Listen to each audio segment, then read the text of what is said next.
Hey there, Sugahbee. Thanks for stopping by my channel, and also I want to let my subscribers know that I really do appreciate you lighting some sage here. I'm working with the Afro Tarot by Jessie Jumanji. It's a really pretty, colorful, illustrated deck. There's the little booklet. It's just a light booklet that she explains how some of the terminology in tarot, but because it's based on the original deck of the Rider Waite Smith, then most people have that deck and they can use that as a reference as well. I pulled 4 cards, as I do every day, 4 cards. And usually my cards go from what is the issue to now the solution. Today it seemed a little different. And this is what I consider messages from the ancestors. And so especially those of the diaspora, if any of this that I'm reading resonates with you, I'd love for you to share with me how it resonated with you. And if there's something that doesn't, just toss it and know that the message is general and there to be a great support and good insight. The first card that I pulled is the Sun.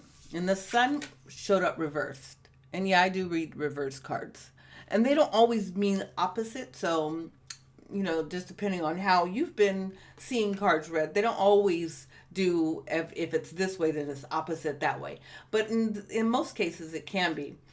With the Sun, usually this card is about being carefree, being excited about life, not caring what anybody thinks about you, not caring how anybody sees you, that you are living your life in a very, I say bodacious, but very candid way, right?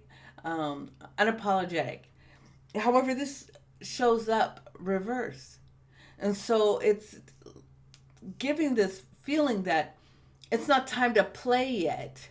It's not time to sit there and say, I've done my work so I can enjoy my life, right? No, it's saying, oh, okay, there's still some work yet to do. And the secondary card that came up is the Queen of Wands. So that confirms it right there. I love the little butterfly in the background. And here the wand that she has is carved from the image of a woman. And I find it very interesting. We have this butterfly, which is transformation. And then we have the sunflowers, which is life-giving, right?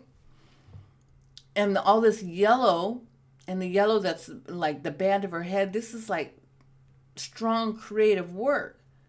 And she's draped in yellow, a lot of creative work. And there's these orange hues. So we're looking at intuition.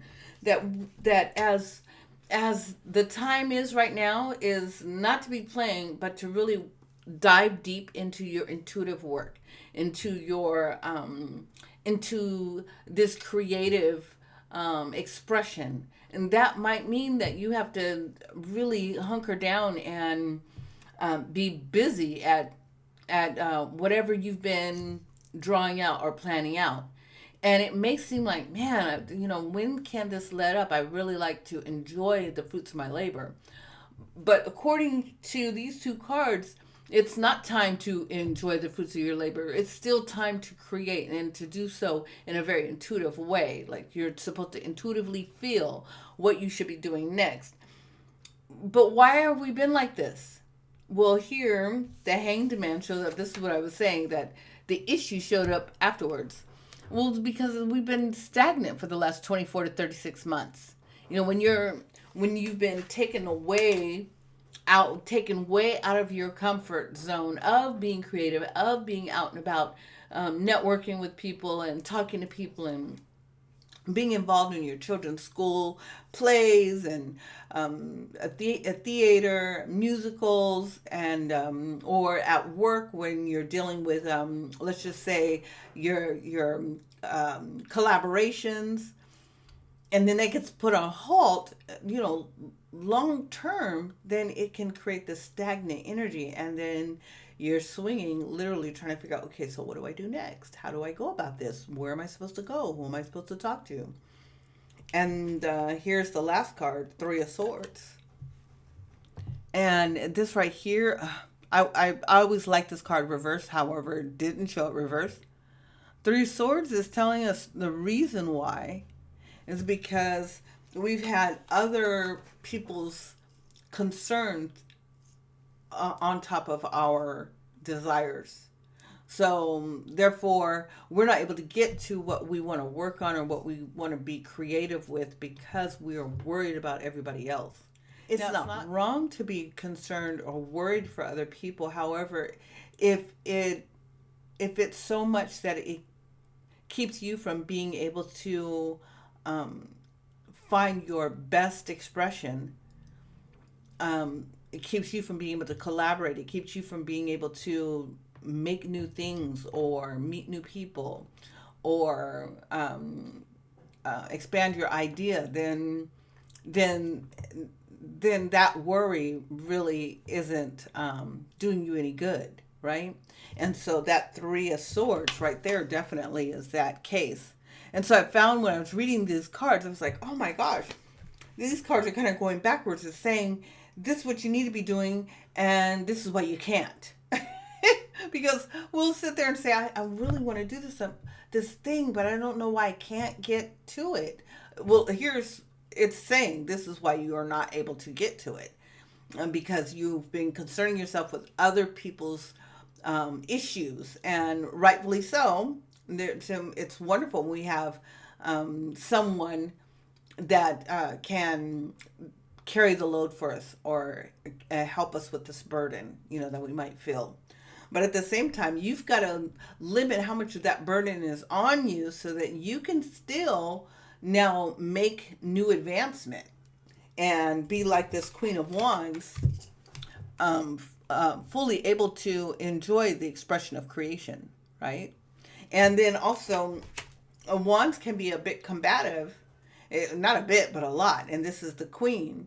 So here, use this energy to literally shield yourself and keep yourself from being beat up by other people's, let's just say, negative experiences. Because some people can pour so much negativity on you that you might feel like their story is your story.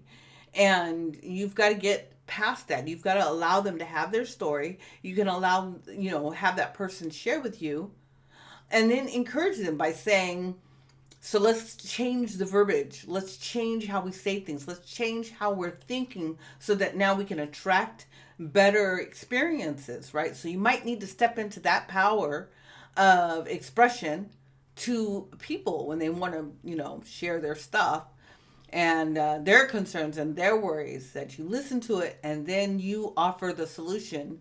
Sometimes it's great just to listen, but if the person comes to you over and over again with something, it's your job now to protect your energy field. And that's by saying to the person, let's change the way that we're seeing it. Let's change the way we're thinking about it. Let's change the way we're speaking about it so that now we can begin to attract something different.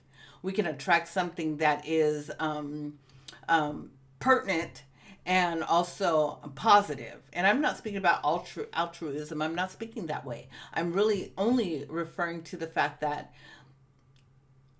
the way we think is and the way we speak is what we attract to us, because it's like this magnetic field, right? So we may be in a certain circumstance right now, but it's better not to project that circumstance is going to be the same in a week or 2 weeks or 3 weeks from now. It's better just to acknowledge that this is where I'm at today, and I'm looking forward to these changes that are for, that are positive, that I'm going to enjoy the benefits of. And so anyways, I just wanted to share that with you, because that was the message that I got from the cards today. Well, thanks for watching. I'd love to hear what you are sharing. I love feedback. Make sure to subscribe, like, and share this video. Blessed be.